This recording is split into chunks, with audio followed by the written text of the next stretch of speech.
ایسے ہے اور عمل کرتا ہے. مین بات ہے عمل کرتا ہے, ریسائٹ کرتا ہے اور سیکھتا ہے. تو ہم یہ سیکھ ہی رہے ہیں نا, سورہ البقرہ کو سیکھنا چاہتے ہیں ہم, because it's going to set us free. یہ ہمیں آزاد کر دے گی انشاءاللہ تعالیٰ. تو جو کوئی یہ کرتا ہے اس کی مثال اس بیگ کسی ہے جس کے اندر پرفیوم ہے, مسک ہے, اور اس وہ بیگ جہاں جہاں جائے گا تو وہ ہوا کو اور ایئر کو فل آف کہنا چاہیے کہ خوشبو سے تر کر دے, full of good smell and full of fragrance کر دے گا.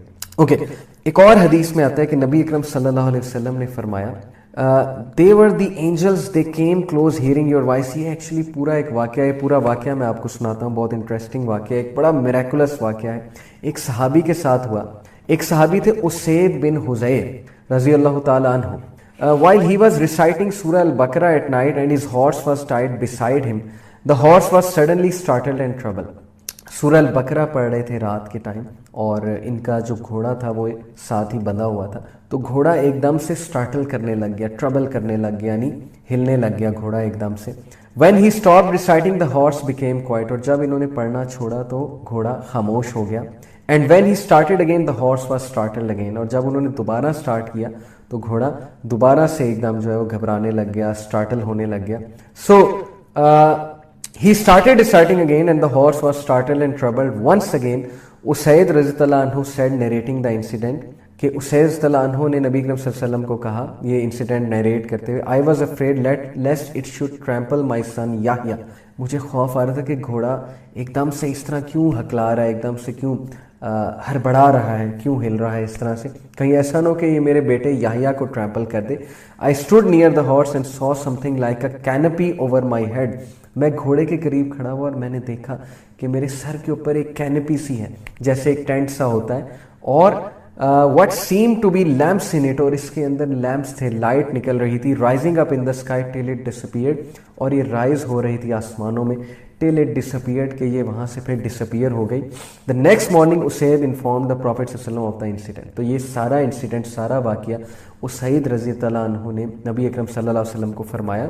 نبی اکرم صلی اللہ علیہ وسلم نے فرمایا those were the angels who came near to you for your voice, and if you had kept on reciting till dawn, it would have remained there till morning, when people would have seen it as it would have not disappeared. کہ اگر تم یہ پڑھتے رہتے Dawn تک تو لوگ تمہارے قریب آتے اور لوگ بھی دیکھتے اس معجزے کو. اصل میں یہ اینجلز تھے جو وہاں پر جمع ہو گئے اور وہ ان کی تلاوت سننے آئے تھے, یعنی سورہ البقرہ کی تلاوت وٹنس کرنے آئے تھے. دس آلسو شوز کہ سورہ البقرہ از سو پاورفل کہ اینجلز اس کی تلاوت وٹنس کرنے ہوتے ہیں, اور ویسے بھی اینجلز سارے قرآن کی تلاوت وٹنس کرنے آتے ہیں, but this was some thing جو صحابی نے خود اپنی آنکھوں سے وٹنس کیا. ایک اور حدیث میں آتا ہے, the Prophet صلی اللہ علیہ وسلم said that shaitan flees from a house where Surah Al-Baqarah is recited. شیطان اس گھر میں انٹر بھی نہیں ہوتا جہاں پر سورہ البقرہ ریسائٹ کی جاتی ہے. میں پہلے ہی بتا چکا ہوں. ایک اور حدیث میں آتا ہے if somebody recited the last 2 verses of Surah Al-Baqarah at night, that will be sufficient for him. اگر کوئی رات کو سورہ البقرہ کی آخری 2 آیات پڑھتا ہے تو اس کے لیے کافی ہو جائیں گے. بیوٹیفل حدیث. اور آخری 2 آیات میں کیا ہی فلسفہ ہے زندگی کا. انشاءاللہ میں پوری کوشش کروں گا رمضان میں مکمل کریں اور آخری 2 آیات کی طرف بھی آئیں. ثابت یہ ہوا کہ سورہ البقرہ, ایک تو شیاطین اور میجیشین اس سے بہت گھبراتے ہیں. جس گھر میں سورہ البقرہ پڑھی جاتی ہے وہاں شیاطین نہیں انٹر ہوتے, وہاں کوئی برے اثرات نہیں آتے. میجیشینز کے لیے موت ہے. میجیشینز کالا جادو کرنے والے سورہ البقرہ سے ڈرتے ہیں. پھر سورہ البقرہ قیامت والے دن انسان کی سفارش بھی کرے گی. ایک حدیث میں آپ کو, بہت لمبی حدیث ہے, مسند احمد کی چھوٹی کر کے سناتا ہوں. نبی اکرم صلی اللہ علیہ وسلم نے فرمایا learn سورہ البقرہ and all Imran because they are 2 lights and they shade their people on the day of resurrection just as 2 clouds, 2 spaces of shade, or 2 lines of flying birds.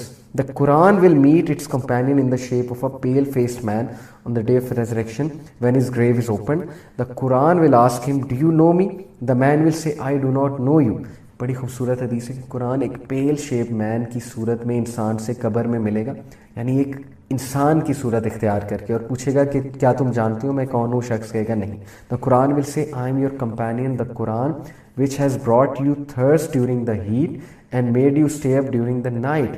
Every merchant has his certain trade, but this day you are behind all types of trade.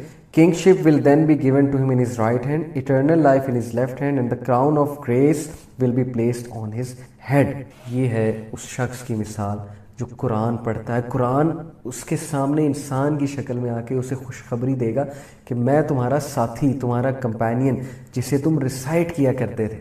ہم کتنا قرآن recite کرتے ہیں, ہم کتنا قرآن follow کرتے ہیں. کیا ہمارا کمپینین قیامت والے دن اور قبر میں قرآن ہوگا یا ہمارا کمپینین کچھ اور ہوگا وہاں پہ؟ اس لیے بردرز اینڈ سسٹرز, قرآن پڑھنے کی عادت بنا لیجیے. اگر آپ کو میری ٹپ چاہیے تو ہر نماز کے بعد, نہ صرف رمضان میں بلکہ ہر دن, رمضان کے بعد بھی, ہر مہینے, پورا سال, میرے سے ٹپ لے لیجیے کہ ہر نماز کے بعد 10 آیات, 20 آیات, 30 آیات, جتنی آپ کی استطاعت ہے, ہر نماز کے بعد پڑھنا شروع کر دیں. This will make your habit to read the Quran.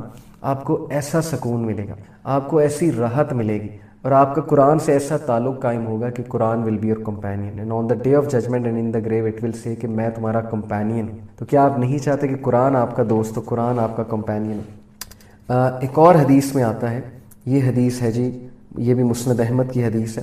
Red the قرآن, قرآن پڑھو, because it will intercede on behalf of its people on the day of resurrection, کیونکہ یہ قیامت والے دن. جی السلام علیکم ورحمۃ اللہ وبرکاتہ. Sorry for the interruption, connection کی وجہ سے ایک انٹرپشن آ گئی تھی. So let's continue. ہم بہت بلیسڈ سورہ کے بارے میں بات کر رہے ہیں, اور میں آپ کو یہ بتا رہا تھا کہ سورہ البقرہ اور سورہ آل عمران they are the two lights. جیسے نبی اکرم صلی اللہ علیہ وسلم نے اس حدیث میں کہا کہ they will shade their people, their companions on the day of resurrection just as 2 clouds, 2 spaces of shade اور 2 lines of flying birds. اس حدیث میں بھی یہی ہے کہ read the 2 lights, Al-Baqarah and all Imran, because they will come in the shape of 2 clouds, 2 shades اور 2 lines of birds on the day of resurrection, and will argue on behalf of their people on that day.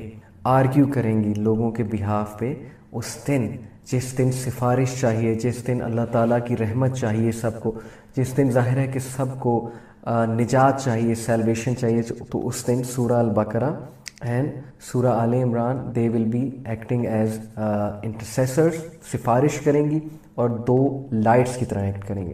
پھر نبی اکرم صلی اللہ علیہ وسلم نے فرمایا red البقرہ, سورہ البقرہ پڑھو, because in having it there is blessing and in ignoring there is a sorrow, and the sorceresses cannot memorize it.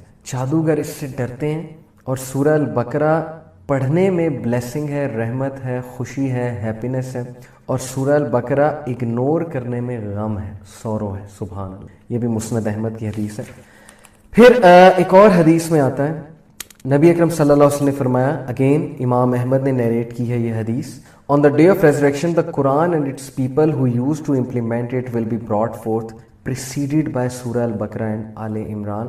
They will be preceded by Surah Al-Baqarah and Surah Al Imran, and they will be brought forth تاکہ ان کو owner دیا جائے, ان لوگ کو جنہوں نے سورہ البقرہ اور سورہ آل عمران جو ہے وہ پڑھی. سو وداؤٹ فردر ڈیلے ہم انشاءاللہ سورہ البقرہ کا آغاز کرتے ہیں. اور آغاز کرنے سے پہلے میں بتاتا چلوں کہ سورہ البقرہ سے پہلے جو پاورفل ترین سورہ یعنی سورہ فاتحہ ہے, ام الکتاب جسے کہتے ہیں, which is the mother of the book, ام الکتاب, سورہ آل عمران, سورہ فاتحہ sorry, and سورہ البقرہ is the hump of the Quran, it is the peak of the Quran. تو سورہ البقرہ کا باقاعدہ آغاز کرتے ہیں. اعوذ باللہ من الشیطان الرجیم, بسم اللہ الرحمن الرحیم. میں نے سورہ الفاتحہ کا ذکر اس لیے کیا کیونکہ سورہ الفاتحہ کو یہ کنٹینیو کرا رہی ہے. آپ لوگ حیران ہوں گے کہ کیسے کرا رہی ہے. آئی ول کم ٹو اٹ. بسم اللہ الرحمن الرحیم. الف لام میم, حروف مقطعات. اللہ بیسٹ نوز دیئر میننگس. آئی نو کہ اس کے بارے میں بہت سی انٹرپریٹیشنز موجود ہیں.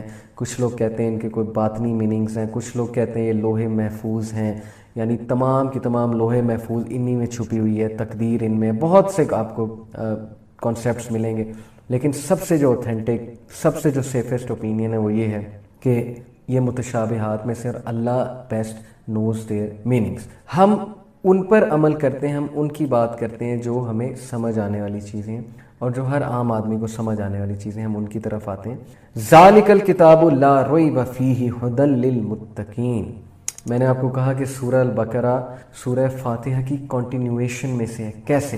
سورہ الفاتحہ کہاں پر اینڈ ہو رہی ہے, ہم کیا دعا کر کے اینڈ کر رہے ہیں؟ اہدنا الصراط المستقیم صراط الذین انعمت علیہم غیر المغضوب علیہم ولا الضالین. مین دعا ہے اہدنا الصراط المستقیم، اے ہمارے رب ہمیں سیدھے راستے پر چلا. اللہ کہہ رہا ہے کہ یہ لو سیدھا راستہ. تم نے سیدھے راستے کی درخواست کی ہے، تم نے سیدھا راستہ مانگا ہے. میں نہ صرف سیدھا راستہ تمہیں دکھاؤں گا، میں تمہیں توفیق بھی دوں گا، اور میں تمہیں ایک ایک چیز بتاؤں گا کہ سیدھا راستہ کیا ہے اور اس پر کیسے چلنا ہے. تو سیدھا راستہ کیا ہے؟ ذالک الکتاب، یہ کتاب ہے جو تمہیں سیدھے راستے پر چلائے گی. ذالک الکتاب، دس از دا بک لا ریب فیہ، اس میں کوئی شک نہیں ہے. دیر is no doubt that this is دی بک.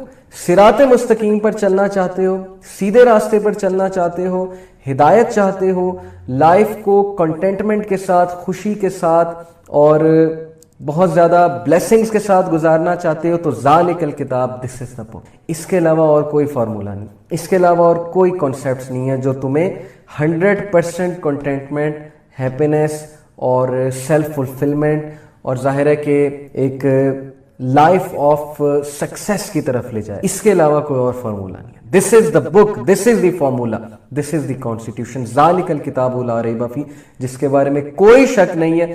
ھدی للمتقین، ہدایت ہے متقین کے لیے. تم نے ہدایت طلب کی، اہدنا الصراط المستقیم کہا، دس از دی آنسر فرام اللہ. یہ ہے کتاب. اسی لیے سورہ البقرہ مفسرین کہتے ہیں سورہ فاتحہ کے بعد آتی ہے، کیونکہ یہ والی آیا کہ this is the book in it is guidance for المتقون. متقون کے لیے اس میں ہدایت ہے، اس میں گائیڈنس ہے. So here it is. کتنی خوبصورت بات ہے. اب متقون کون ہے، اور کیا یہ صرف متقون کے لیے ہدایت ہے؟ جی ہاں. قرآن مجید صرف ان کو ہدایت دیتا ہے. قرآن مجید صرف ان کے دلوں کو چھوتا ہے. قرآن مجید اپنے خزانے صرف ان کے سامنے کھولتا ہے جو قرآن مجید کو سپیریئر فلسفی مانتے ہیں، وہی مانتے ہیں. ہیونگ سیڈ اٹ، اگر ایک نان مسلم بھی قرآن کو پڑھتا ہے لیکن اچھی نیت کے ساتھ پڑھتا ہے، ریسرچ پرپز کے لیے پڑھتا ہے کہ میں دیکھوں حق کیا ہے، اس لیے نہیں پڑھتا ہے کہ میں نے مسٹیکس نکالنی ہے اس میں سے. یہ الگ بات ہے کہ کبھی کبھی اللہ ان کو بھی ہدایت دے دیتا ہے جو مسٹیک نکالنے آتے ہیں، ان کو کوئی ایسی بات مل جاتی ہے. لیکن عمومی طور پہ قرآن مجید اصل میں انہی کے لیے ہدایت ہے، اور انہی کے لیے یہ اصل میں ایک گائیڈنس کی کتاب ہے. جو اس کے سامنے سبمٹ کرتے ہیں، جو اس کے سامنے سر خم تسلیم کرتے ہیں، جو اس کے سامنے جھکتے ہیں، جو ایروگنس میں نہیں آتے، جو تکبر میں نہیں آتے، جو اس کا حق ادا کرتے ہیں جیسے اس کا حق ادا کرنے کا تقاضا ہے. تو سورہ البقرہ سے اگر آپ نے فائدے اٹھانے ہیں تو سب سے پہلے نیت ہے، اور نیت یہ کہ اللہ قرآن پہ عمل کرنا چاہتا ہوں یا عمل کرنا چاہتی ہوں، اور قرآن سے وہ خزانہ لینا چاہتا ہوں یا چاہتی ہوں، اور قرآن کا وہ مطلب سمجھنا چاہتا ہوں یا چاہتی ہوں جو آپ سمجھا رہے ہیں. تو اے اللہ مجھے اور میرے اہل و عیال کو، میری فیملی کو، میرے گھر والوں کو، سب کو توفیق عطا فرما کہ قرآن سے وہ لگاؤ رکھیں اور اس کتاب سے وہ ہدایت پائیں. سو دس از دا بک. یاد رکھیں کوئی بھی بک یہ کلیم نہیں کرتی سٹارٹ ہونے سے پہلے. ہر لکھنے والا کتاب کو سٹارٹ کرنے سے پہلے کہتا ہے کہ ہو سکتا ہے اس میں کوئی غلطیاں ہوں، یہ پرفیکٹ نہیں ہے، this is not the only book. Quran because it is from رب العالمین، it has come from above the 7 heavens. یہ اللہ خالق کائنات کی طرف سے آئی ہے. یہ سب سے powerful being in the universe اللہ سبحانہ و تعالیٰ کی طرف سے آئی ہے. قرآن یہ کلیم کرتا ہے کہ ذالک الکتاب، یہی ہے کتاب، this is the only book if you want guidance. اس کے علاوہ there is no perfect formula. Yes you may find good things here and there, کچھ کسی کلچر میں، کچھ کسی کلچر میں. Yes you may find good things through certain subjects, but if you want a comprehensive complete formula then this is the book. ذالک الکتاب لا ریب فیہ ھدی للمتقین. متقیوں کے لیے ہدایت ہے. متقی کون ہے؟ الذین یؤمنون بالغیب. پہلی نشانی متقیوں کی، امیجن وہ بندہ جو ریڈیکیول کرتا ہے چیزوں کو، جو اتنا ایروگنٹ ہے، جو یہ سمجھتا ہے کہ science is the ultimate truth, جو تھوڑی سی سائنس پڑھ کے سمجھتا ہے کہ میں اب ہر چیز پہ کرٹیک دے سکتا ہوں، میں مذہب کو، دین کو بہت کرٹیکلی جو ہے وہ ایکسپوز کر سکتا ہوں وغیرہ وغیرہ. مذہب اور دین سے یہاں مراد اسلام ہے. جو بندہ یہ سمجھتا ہے کہ وہ عقل کل ہے، جو بندہ یہ سمجھتا ہے کہ میں ہر چیز اپنی عقل اور سائنس کے پیرامیٹرز پہ پرکھوں گا، وہ کیسے ہدایت پائے گا؟ یہاں سے شرط یہ کہ الذین یؤمنون بالغیب، کہ تم غیب پر ایمان لے کر آتے ہو. متقی کون ہے؟ غیب پر ایمان لائیں. آج تو پھر فزکس کی وجہ سے، سائنس کی وجہ سے کچھ چیزیں چلو پاسبل نظر آتی ہیں. اس دور میں صحابہ کے دور میں سوچیں کہ صحابہ کس کس غیب پر ایمان لے کر آئے اور کیسے لے کر آئے، کیا ایمان تھا ان کا. ایسے ہی ان کا سٹیٹس اتنا زیادہ نہیں ہے. ایسے ہی نبی اکرم صلی اللہ علیہ وسلم نے نہیں کہہ دیا کہ تم میں سے کوئی بھی میرے صحابہ کے مطلب برابر تو دور کی بات ہے، ان کی جوتی پہ لگی جو مٹی اس کے بھی برابر نہیں ہو سکتے. حدیث نہیں ہے لیکن یہ میں اپنی بات کر رہا ہوں، حدیث کا کانٹیکس یہی ہے. کیوں؟ کیونکہ وہ لوگ غیب پر ایمان لے کر آئے.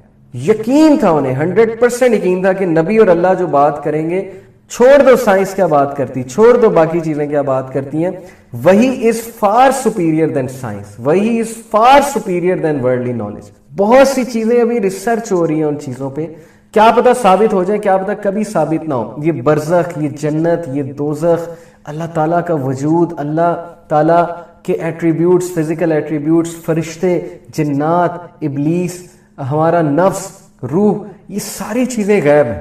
ہو سکتا ہے کبھی کسی دور میں کوئی ایک آدھی چیز ہمیں سمجھ آ جائے سائنس کے تھرو، جیسے آج کل روح پہ ریسرچ ہو رہی ہے، جیسے آج کل نفس پہ ریسرچ ہو رہی ہے، ڈریمز پہ ریسرچ ہو رہی ہے، آج کل ڈائمینشنز کی بات ہو رہی ہے، آج کل جو ہے وہ پیرلل یونیورسز کی بات ہو رہی ہے، آج کل وارم ہولز کی، پورٹلز کی بات ہو رہی ہے، کوانٹم میکینکس کی بات ہو رہی ہے. کتنی پاسبلٹیز سامنے آ رہی ہیں.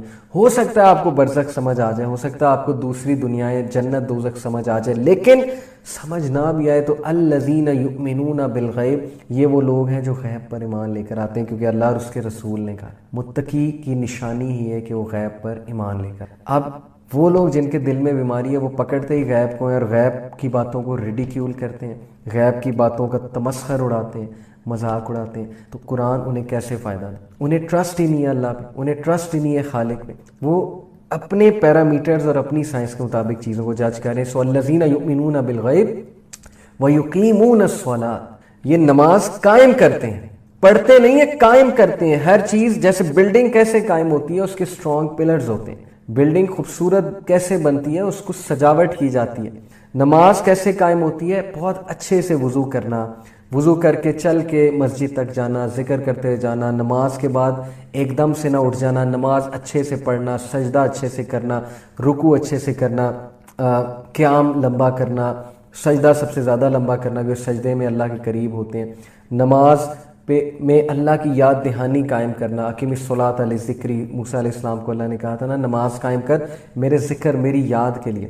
جس نماز میں اللہ کی یاد نہیں ہے، جس نماز میں ہم غافل ہیں اور 3-4 منٹ میں پڑھ لیتے ہیں تو وہ فائدہ نہیں، وہ متقیوں کی نشانی نہیں ہو سکتی. تو یہ یقیمون الصلاۃ، نماز کے سارے رکن اچھے سے فلفل کر کے نماز کو بہت اچھے سے ادا کرتے ہیں اپنے رب کی یاد دہانی کے لیے، رب کا شکر کرنے کے لیے. اور جیسے نبی اکرم صلی اللہ علیہ وسلم نے کہا کہ نماز میری آنکھوں کی ٹھنڈک ہے، تو جو شخص نماز کو یہ سمجھ کے پڑھے گا اس کی نماز میں خود بخود خوشی و خضوع آ جائے گا. یہ رب سے ملاقات ہے، یہ سکون ہے، یہ سٹریس ریلیزر ہے.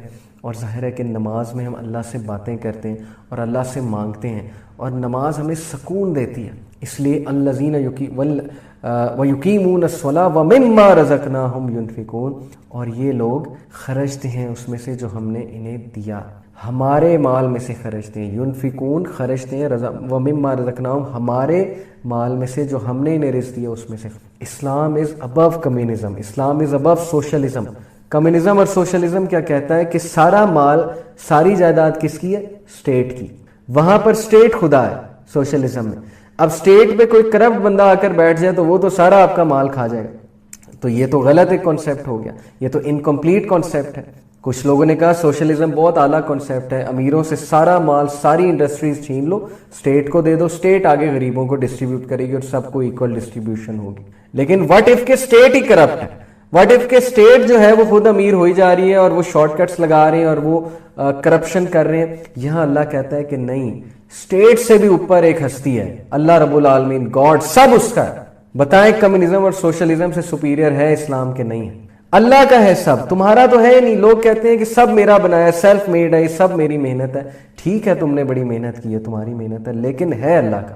جب انسان کو یہ پتہ لگ جائے نا کہ مال میرا ہے ہی نہیں، اللہ کا ہے، تو اس کی ساری آکڑ ختم ہو جاتی. اور پھر وہ یہ نہیں کہتا کہ میں کیوں خرچوں، میں کیوں صدقہ دوں، خیرات دوں. بھائی مال ہے ہی اللہ کا، تم نے زکوٰۃ بھی دینی، خیرات بھی کرنی، صدقہ بھی کرنا ہے، رسپانسبلی مال کو خرچنا ہے. اللہ پوچھے گا تم نے مال کیوں ضائع کیا، فضول کاموں میں کیوں خرچتے رہے؟ کیونکہ تمہارا تھا ہی نہیں، یہ تمہیں اللہ تعالیٰ کی طرف سے دین تھی. تو متقی انسان یہ سمجھتا ہے کہ مال اللہ کا ہے اور وہ اس میں سے خرچتا ہے. یہ متقیوں کی نشانی ہے. والذین یؤمنون بما انزل الیک وما انزل من قبلک وبالآخرۃ ھم یوقنون. اگین اللہ سبحانہ و تعالیٰ نے ایک اور خاصیت، ایک اور کوالٹی بتائی متقیوں کی. کیا؟ who believe in what has been revealed to you او محمد. والذین یؤمنون بما انزل الیک، وہ اس کتاب پر ایمان لے کر آتے ہیں جو تم پر آئی، یعنی وہی قرآن مجید، ایمان لے کر آتے ہیں، یعنی they have faith in it، ہلتے نہیں ہیں، ایمان برقرار ہے ان کا. وما انزل من قبلک، اور ان کتابوں پر ایمان لے کر آتے ہیں جو تم سے پہلے کی ہیں، یعنی انجیل، تورات. ہمارا ان پر ایمان ہے کہ وہ اللہ کی طرف سے بھیجی ہوئی کتابیں تھیں، لیکن new testament, old testament and all the other scripture جو ہندوز کے پاس ہیں، باقی مذاہب کے پاس ہیں، some parts of them may be from the scriptures. Old Testament, New Testament میں کچھ چیزیں تورات اور انجیل سے ہو سکتی ہیں، لیکن سب نہیں، کیونکہ یہ بھی سورہ البقرہ میں اللہ نے ہمیں فیکٹ بتایا کہ ان کو ڈسٹارٹ کیا گیا ان کتابوں. لیکن ہمارا یہ ایمان ضرور ہے کہ یس وہ اللہ کی طرف سے تھیں. جس طرح قرآن اللہ نے نبی اکرم صلی اللہ علیہ وسلم پہ بھیجا تو باقی کتابیں اور نبیوں پر بھیجی، تو اس پر ہم ایمان رکھتے ہیں اور متقی اس پر ایمان رکھتے ہیں. وَبِالْآخِرَةِ هُمْ يُوقِنُونَ، اور آخرت پر یقین رکھتے ہیں. یوقنون کا ورڈ آیا، ٹھوس یقین ہے ان کا آخرت پر، ڈاؤٹ فل نہیں ہے. ایسے نہیں زندگی گزارتے کہ یار کس نے دیکھی آخرت، اور دل میں انہوں نے یہ سوچ لیا وہ دیکھی جائے گی، اللہ ہمارے پیر اور ہمارے بزرگ بخشوا دیں گے، دیکھی جائے گی، اللہ بہت رحمان و رحیم ہے. یہ کیئرلیس آدمی کا ایٹیٹیوڈ ہے. یقینون، جس آدمی کا 100% یقین ہے آخرت پر، وہ کیئرلیس زندگی گزار ہی نہیں سکتا. وہ پریشان ہوتا ہے چھوٹے چھوٹے گناہ پہ. اس کی نماز چھوٹ جائے، اس کی مطلب کہ اس کے لیے دنیا کی سب سے بڑی پریشانی ہے کہ میری نماز چھوٹ گئی. اس کے لیے دنیا کی سب سے بڑی پریشانی ہے کہ اللہ مجھ سے ناراض ہو رہا ہے اور اللہ مجھ سے نہ ناراض ہو جائے. اس کے لیے دنیا کی سب سے بڑی پریشانی ہے کہ میرے نبی مجھ سے منہ نہ پھیر لیں آخرت والے دن. اس کے لیے یہ پریشانی نہیں ہے کہ میری گرل فرینڈ مجھ سے خفا نہ ہو جائے، میری بیگم مجھ سے ناراض نہ ہو جائے، یا میرا شوہر مجھ سے خفا نہ ہو جائے. اس کے لیے یہ پریشانیاں بعد میں آتی، کئی دیر بعد جا کے آتی ہیں. فیملی ریلیٹڈ پریشانیاں، دنیاوی ریلیٹڈ پریشانیاں، فائنینشیل پریشانیاں. جس آدمی کا آخرت پہ یقین ہے وہ شخص سب سے پہلے کس بات پہ پریشان ہوگا؟ اپنی آخرت کے حوالے. جیسے کہ نبی اکرم صلی اللہ علیہ وسلم نے فرمایا کہ جو کوئی آخرت کو پریفرنس دیتا ہے دنیا پہ، فوقیت دیتا ہے دنیا پہ آخرت کو، اللہ تعالیٰ اس کے لیے اس کے تمام میٹرز، تمام معاملات کو سنبھال لیتا ہے، اور دنیا اس کے پیچھے بھاگتی ہے اور وہ دنیا کے آگے بھاگتا ہے. سبحان اللہ. اور جو کوئی دنیا کو پریفرنس بناتا ہے آخرت کو اگنور کر کے، اللہ اس کے معاملات سمیٹ دیتا ہے. کبھی کہیں سے پریشانی، کبھی کوئی کام آ گیا ہے، کبھی کوئی کام آ گیا ہے، ٹائم ہی نہیں مل رہا نیکیاں کرنے کا، ہر طرف سے کھپا ہوا ہے یا کھپی ہوئی ہے وہ انسان، اور دنیا کے وہ آگے بھاگتا ہے اور دنیا کے وہ پیچھے بھاگتا ہے اور دنیا اس کے آگے بھاگتی. تو اگر تو آپ نے یہ متقی بننا ہے، یہ کوالٹی چاہیے جس کے بارے میں اللہ نے کہا وَبِالْآخِرَةِ هُمْ يُوقِنُونَ، آخرت پر یقین رکھتے ہیں. دین ٹیک دس ورڈ، اپنی روٹین سے شو کریں کہ آپ آخرت پر یقین رکھتے ہیں. کیا آپ کی نمازیں ٹائم پہ ہیں؟ کیا خشوع و خضوع کے ساتھ ہیں؟ کیا آپ اپنے ڈیلنگز میں اللہ سے ڈرنے والے ہیں؟ کیا آپ اپنے وعدے کے پکے ہیں؟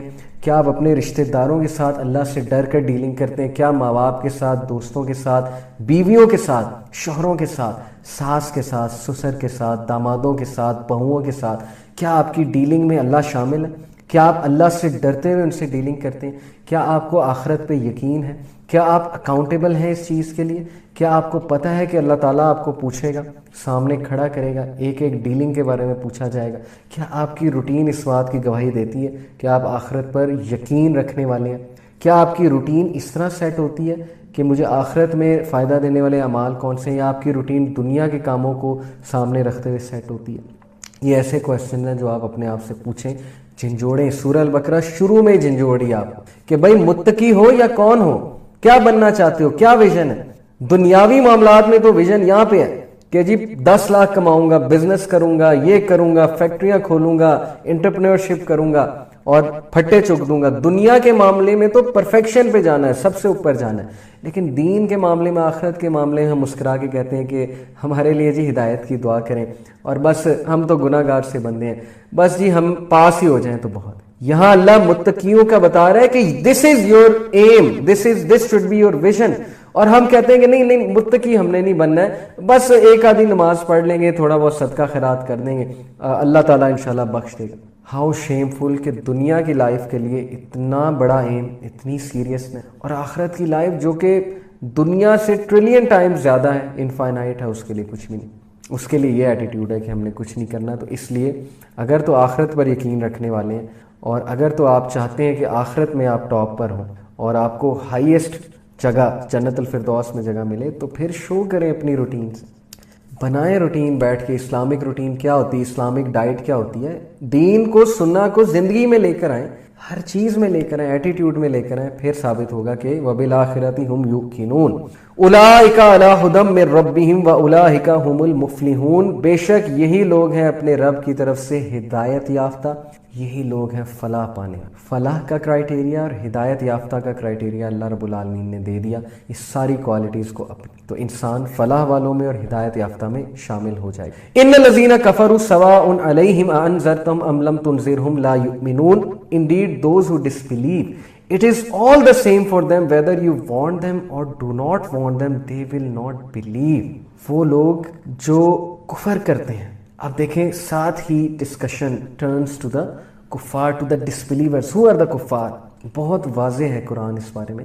کفار وہ لوگ ہیں, ڈسبلیورز وہ لوگ ہیں جو مجرمین ہیں, جو کرمنلز ہیں, دا ایول پیپل, دا بیڈ گائز. ٹھیک ہے, میں کامن لینگویج میں کہوں گا دا بیڈ گائز. ہر مووی میں بیڈ گائز ہوتے ہیں, دے آر ویری ایول, ان کی وجہ سے بہت نقصان ہو رہا ہوتا ہے اور دنیا کا نظام درہم برہم ہو رہا ہوتا ہے. تو کفار کے لیے یہ میسج ہے کہ یہ وہ لوگ ہیں جن تک میسج پہنچا, اچھے سے پہنچا, جیسے اس کا پہنچنے کا حق تھا, لیکن اس کے باوجود انہوں نے ریجیکٹ کر دیا, تو پھر they are the criminals, because یہ کیوس مچانے والے ہیں اور یہ گڈنس کو انسانوں سے دور کرنے والے. تو ان کے بارے میں اللہ تعالیٰ بہت سخت ہے, اور ان کے بارے میں قرآن کی ٹون بہت سخت ہے. تو ان الذین کفروا, جن لوگوں نے کفر کیا, سواء علیہم اانذرتہم, it is the same for them whether you warn them or not, ام لم تنذرہم لا یؤمنون, they will not believe. لا یؤمنون, تم انہیں وارن کرو نہ وارن کرو, یہ ایمان لانے والے نہیں. کیوں؟ کیونکہ کافر کی ایک یہ کوالٹی ہے, کوالٹی کہہ لیں یا ایک ایٹریبیوٹ ہے کافر کا, کہ اس میں ایروگنس ہوتی ہے. اگنورینس تو ہوتی ہے, اس میں ایروگنس بھی بہت زیادہ ہوتی ہے. تم جتنا مرضی انہیں ثابت کرتے رہو, تم جو مرضی کر لو, تم ان کی لینگویج میں بات کرتے رہو, تم انہیں مثالیں دے دو, تم انہیں سائنٹیفک مثالیں دے دو, جس نے نہیں ماننا اس نے نہیں ماننا, کیونکہ ایروگنس سے دل بھرا ہوا, چودراہٹ ہے نا, اور سجدہ کرنے کے لیے تیار نہیں ہے رب کو, اللہ کے آگے جھکنے کے لیے تیار نہیں ہے, یہ ماننے کے لیے تیار نہیں ہے ہمارا کوئی خالق ہے, یہ ماننے کے لیے تیار نہیں ہے کہ ہماری اکاؤنٹیبلٹی ہوگی. تو دے آر دا کرمنلز. تو ان کو تم چاہے دعوت دو یا نہ دو, یہ ماننے والے نہیں ہیں. اس کا یہ مطلب نہیں ہے کہ ہم کسی کو دعوت نہ دیں. کافر کون ہے یہ اللہ بہتر جانتا ہے, ایز ان اگر کامن ایک نان مسلم ہے تو اس کو آپ پہلے دعوت تو دیں نا, وہ کفر کر دے, ریجیکٹ کر دے, یہ پھر ایک الگ معاملہ ہے, لیکن ہم دعوت دینا نہیں روکیں. ٹھیک ہے. ختم اللہ علی قلوبہم وعلی سمعہم وعلی ابصارہم غشاوۃ ولہم عذاب عظیم. یہ آیت کب نازل ہوئی, یہ صورت کب نازل ہوئی؟ تقریباً 17-18 سال کے بعد. نبی کریم صلی اللہ علیہ وسلم کو 17-18 سال ہو گئے نبی بنے ہوئے, دعوت چل رہی ہے, معجزے دکھائے جا رہے ہیں. نبی خود ہمسیلف ایک بہت بڑا معجزہ ہے, قرآن ایک بہت بڑا معجزہ ہے, آرگومنٹس ہوئے ہیں, ایون بیٹل آف بدر ہوئی ہے, اس کا رزلٹ بھی سامنے آیا, مسلمان بڑھتے جا رہے ہیں, اسلام پھیلتا جا رہا ہے, سب کچھ واضح ہو چکا ہے. اس کے بعد یہ اللہ کہہ رہا ہے, یہ شروع میں نہیں ہے. کچھ لوگ کہتے ہیں کہ بھئی یہ کیا بات ہوئی, اگر دلوں پہ ہی مہر لگا دی تو پھر انہیں بلیم کیوں کر رہے ہیں, نعوذ باللہ, اللہ قیامت والے دن کہ تم ہدایت کیوں نہیں لائے, کب لگی مہریں, یہ بھی تو سوال ہے نا. ختم اللہ علی قلوبہم وعلی سمعہم, اللہ has set a seal upon their hearts and upon their hearing, ان کے دلوں پہ اور ان کے ہیرنگ پہ اللہ تعالیٰ نے مہر لگا دی ہے. کیوں لگا دی ہے؟ وعلی ابصارہم, اور ان کے ویژن پہ مہر لگ چکی ہے, ایک ویل ہے. وعلی ابصارہم غشاوۃ, ان کے آنکھوں پہ ویل ہے, پردہ ہے. ولہم عذاب علیم, اور ولہم عذاب عظیم, اور ان کے لیے بہت بڑا عذاب ہے. کس لیے آنکھوں پہ پردہ آ گیا, کس لیے ہیرنگ پہ اور دل پہ مہر لگ گئی؟ وائی؟ میں آپ کو بتاتا ہوں کہ اللہ رب العالمین انسان کو طرح طرح سے سمجھاتا ہے. 5 طریقے اللہ کے انسان کو سمجھانے کے, اور ہو سکتا ہے اس سے بھی زیادہ ہوں. میں نے جو پڑھے 5 طریقے. Number 1, natural intuition. انسان کے اندر اللہ رب العالمین نے ایک انٹویشن ڈالی ہے, جسے ضمیر بھی کہتے ہیں, جسے نفس اللوامہ بھی کہتے ہیں. لا اقسم بیوم القیامہ ولا اقسم بالنفس اللوامہ. اللہ تعالیٰ نے اس کا ذکر قرآن مجید میں کی سورہ قیامہ میں. تو یس, نفس